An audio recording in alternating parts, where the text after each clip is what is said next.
Mark Ingram will be getting a lot of carries because we have a bunch of wide receivers who will never catch I believe their backup is Chase Daniels. Ooh. The Saints need to pay the man. Chase. I don't know what they're waiting for. He's going to get chased. I don't know what. I don't understand it, but yeah, it don't make a lot of sense. It's not. Fans is great. Yeah. Absolutely. Really? Absolutely. Yeah. But seriously, I like Drew Brees. You know, even outside of the huge rivalry, I respect his game. Oh, definitely. And it's already bad enough they won't have Sean Payton because that's the mastermind of their offense. So at least, if nothing else, you get the guy who knows the next amount of stuff. Drew Brees, man, you got to get him out there because Joe Vitt, he's gone the first few games, and even when he comes back, who knows what we're going to expect from him offensively. So I think pretty much Drew Brees is going to be running the offense. That would be the smart thing for the New Orleans Saints. But there are a lot of guys in this league who aren't getting the money they deserve. Look at Matt Forte. Matt Forte is going through the same problems. Oh, God, Ray Rice. Ray Rice and the same problems in the Raiders. There are a lot of guys who are the backbones of their teams. Maurice Jones-Drew, another one. Yeah. Guys are the backbones of their teams, and they're not getting the payments. That's the NFL, man. Darrell Reeves, another player. Like, don't get me wrong, I love my Jets, but pay the man. It's like once you cross past like 28, man. Yeah. The shelf life for all positions, they say it's just running back, but the shelf life for all positions have went down. Mm-hmm. You know, you could get a good contract at 30. Unless you're a kicker or a punter. Right. Right. But now, once you get close to 29, 30, they're like, I don't know. They want to give you a 2-year deal, 1-year deal. But see, that's what makes me so weirded out by this whole Matt Forte and MJD.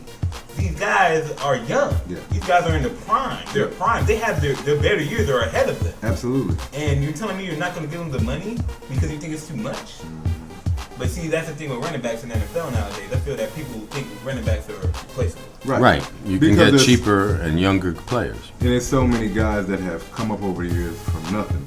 When you think of the Texans, Ben Tate and Arian Foster, they came out of nowhere. And they both had great seasons. And they're looking at guys who get big contracts like Chris Johnson and fall off. He'll be back this year. I think Chris Johnson's gonna have a huge year. Mm-hmm. He didn't do any training camp. That's big. That unless you're a very, very old player, a veteran over 30, you need that training camp. Mm-hmm. You know, like I said, for the older cats, 30 plus, okay, they've been doing it a while. They need to rest up. Yeah. But like a Chris Johnson, he missed all the training camp, and you try to come in and run it at that high of a level, it's gonna be difficult. It's not gonna happen. I think he had 4 100-yard games last season. Right. I mean, even though he didn't have that great of a year, he still went over the 1,000 yards. Right. Yeah. He still had over It was 1,000 just yards. because of who it is. Yeah. But I believe he had something like 1,200 yards. But He had a good amount of yards. It wasn't like he was terrible. He No. didn't live up to the expectations of having a 2,000-yard season that he did the year Right, but before. this is a guy who's expected to be the top running back. Exactly. Right. And it doesn't help nobody's afraid of Matt Hasselbeck. Yeah, it's time to pass the keys.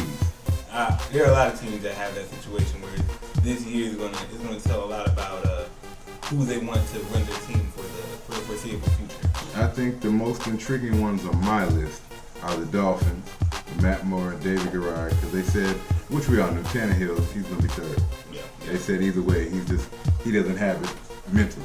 So he's going to be third on the depth chart, and I think that's good, because we all knew he was drafted way higher than what he's worth. But it's just such a premium with quarterbacks now. And then you got to go over to the Browns. They're talking about starting Brandon Whedon. I don't know if I agree with that. I mean, I can say this about Brandon Whedon. He's a smart guy. He has the body. He has the framework. You know, he has the arm. So is Blaine Gabbert. You know? I mean, anybody named Blaine Gabbert. I don't know. I'm into names, you know? And I mean, it's like Blaine Gabbert just doesn't sound like somebody that's going to be Blaine Gabbert inducted into the Hall of Fame today. Right. I can't see that. I think my boy, shout out to my Michigan Wolverines. I think Chad Henne will be starting by week 3 for the Jaguars. Oh, I think Chad Henne's going to start off from the rip. No, they're gonna let Blaine Gabbert keep the keys. But they tried that last year and he got murdered. Well, see, the excuse was he's a rookie. So now, in his second season, with an off season, with a training camp, I give him 3 games. And once he goes in that 3rd game and he hits his 12th pick, then they're gonna be like, Henny! And then the other intriguing battle that I think as far as quarterbacks is the biggest one to me is the Seahawks. Matt Flynn, Tavares Jackson, and Russell Wilson. And I'm hearing Russell Wilson is impressive. And I'm hearing that as of right now, going into training camp, Tavares Jackson is still the starter. What happened to Charlie Whitehurst? He's back at White Castle. He's back at White Castle. But I'm on the fence with Pete Carroll because he's doing what he did at USC, but I'm worried about how that works for the program.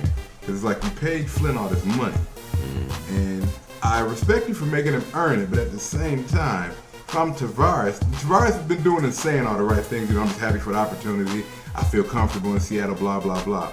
But it kind of has to be in the back of your mind, like, how is the backup going to be getting paid a substantial amount more than I?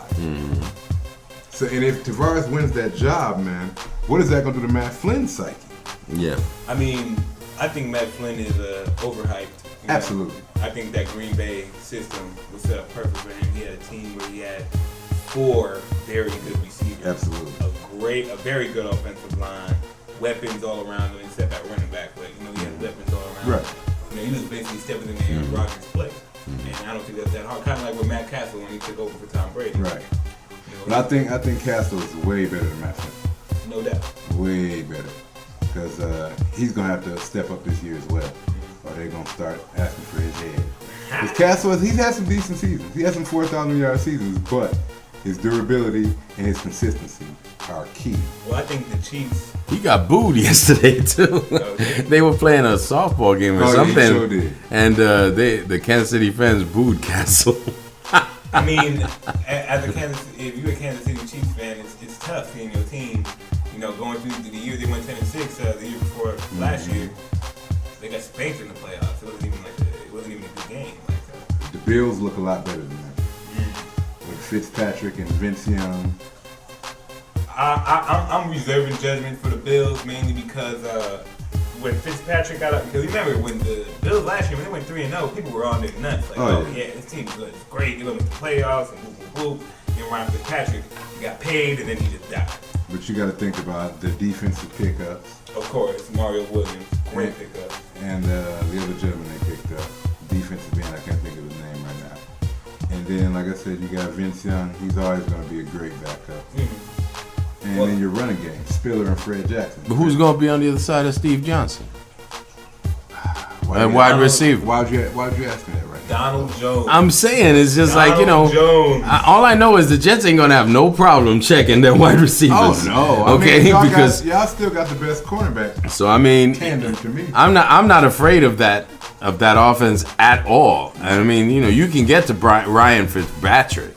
I mean, their offensive line isn't exactly intimidating. Their defense is. I say that though. Their defense is. I like their safety. Yeah. I like their cornerbacks. They got a good young defense. Yes, I can say that. But like I said, it's going to be a lot of interesting things this coming NFL season because you just got a year when you have the lockout, people coming off really fast, and this year you have a lot of teams that are preparing, and a lot of rookies from the year before who didn't get that offseason. Yeah, they didn't catch up to the game as well, you know. And players like Alden Smith and J.J. Watt who burst into the scene as monsters. Yeah. I'm really excited to see what these players are going to be like next year. Muhammad Wilkerson. Oh yeah, Muhammad Wilkerson. Shout out to him. He survived a very difficult car crash, and he said he's doing great. Because I like Wilkerson. Yeah. I think he's a stand-up player, and I think he's going to be awesome, coupled with Copels. Coupled with Copels. Now, we're at 55 minutes, so we're going to wrap it up, but there's still a few teams I want to hit. You just hit on them, the 49ers. They look good on paper. People saying Randy Moss is their best wide receiver. I have no doubt about that. And it's pushing Crabtree. That's a problem. It is. When a 35-year-old is your best. But Crabtree is wide very receiver. immature. Yeah. Oh, Manningham is going to be a sleeper. I like Crabtree. He was productive last year as the number one receiver. Because Braylon Edwards didn't really live up to their expectations. Yeah. He's still looking for a team. Yeah, Braylon Edwards is still looking for a team. He needs to look at the Jets. That's something I think. But no, they said the Jets didn't want him. I like Braylon Edwards. I thought he was good with the Jets. Yeah, the Jets said they didn't want him. We don't really have room for him. Yeah, you guys got Stephen Hill. Right. Stephen Hill's took his place. And then what do you give me your thoughts very quickly on the Broncos? That's what I was gonna ask. How good do you guys think Peyton Manning is gonna make them? Peyton Manning is a god in the NFL game. 10-6. 10-6. I don't see 10-6. I see 9-7, but I see them winning the division. Absolutely, that'll win the division. All right, unless Phillip Rivers gets some balls on him and starts throwing them. That San Diego team, I've lost all faith in them. They every year on paper. They're soft. They're Every year on very paper, soft. They've been talking about Ryan Matthews is gonna have his breakout season. Okay, cool. Well, I can see why the Chargers might not, because they did lose Vincent Jackson. Yeah, who's he gonna throw it to? I mean, unless it's Malcolm Floyd, maybe. Their tight end Gates. Yeah, they still have Gates, but Gates is injury prone. Chronic knee, yeah. I thought the Chargers messed up when they didn't re-sign Darren Sproles. Yeah. Oh yeah, because he's loving it in New Orleans. He's playing awesome in New Orleans. Well, he's not happy right now. he had an awesome season. And two more teams I want to hit before we end. Everybody's on the Cowboys bandwagon again, as usual. People are hyping up Tony Romo like he's some type of elite quarterback. All right, let's stop this. This is Tony Romo, everybody. The player who has done nothing to deserve these accolades. What about this defense, though? They're just talking about this defense like it's just the second coming. Except for DeMarcus Ware and Jay Ratliff, I'm not afraid of the Cowboys defense. Their secondary's weak. All right, their linebacking core, take out DeMarcus Ware. Yeah, you're putting all your faith in a rookie. That's never good. Morris Claiborne, don't get me wrong, I think he's going to be great. Right. I think he's going to be very good. But you need time. You have to get burnt a few times to figure out some things. But he can't be on the field on both sides of the field. Okay, who's on the other side? He's still got Terrence Newman. All right, Terrence Newman, he's not cutting it anymore. Let's be honest. He's getting old. He's not. Yeah. All right. And their top wide receiver is a knucklehead. Oh yeah. Des Bryant is not Well, the sharpest knife in the drawer. They still have Miles Austin, who's awesome. Jason Witten, awesome. They're gonna have to. They have some. I think their offense is set. I think their offense is good, but their whole key is their defense. Right? But that O line, I'm not sold on that O line either. And they're dependent on that. Yeah, the Murray, the running back, they're talking him up like he's gonna be. Well, I think DeMarco Murray is actually very good. I just think that he's injury prone, and you gotta have somebody to back him up. Yeah, you got Felix is still there with the one leg. Felix. I mean, both their running backs are injury Jones. prone. It's going to be tough for them to put a whole season together. I would like to see both of them put a season together and what they can produce. And lastly, we got about a minute left, fellas. The Texans. TJ Yates. They were saying He's a lot a of TJ pressure. Yates There's a fan. lot of pressure on Schwab. Yeah, there is. It's a lot of pressure. There is. They spent a lot. They spent a lot to get him. Yeah. They went out on a limb for him. Yeah. And quite frankly, he's got to step up. He's got to complete the process. I have TJ Yates by the first bye week. He will be the starting season. He's on TJ Yates. I don't think it'll be that job. soon. I think it'll have to be another injury because I think Schwab will do his thing. I like Yates. Let me say that he played awesome against my Yeah, he Falcons. played I hated well. it, but I like Yates a lot. But I still think he needs another season. I mean, I'm not saying that TJ Yates is the answer, because of course that offense is going to run through Arian Foster, the best, Right. in my opinion, the best running back in the NFL. Right. Maybe after AP, you know what I'm saying? Right. But it's going to be interesting to see. I want to see how Andre Johnson looks this year. Yeah, he's coming off injury. After those injuries, Yeah. is he still the best receiver? One of the best receivers? He'll be in top 5. And they won't miss Mario Williams. They won't, because drafting J.J. Watt. Remember, J.J. Watt. Mario Williams wasn't on that defense for the better half of the season. And D'Amico Ryan. That's big. That's big. Yeah. I didn't know why they let him go. Unless they're trying to get younger.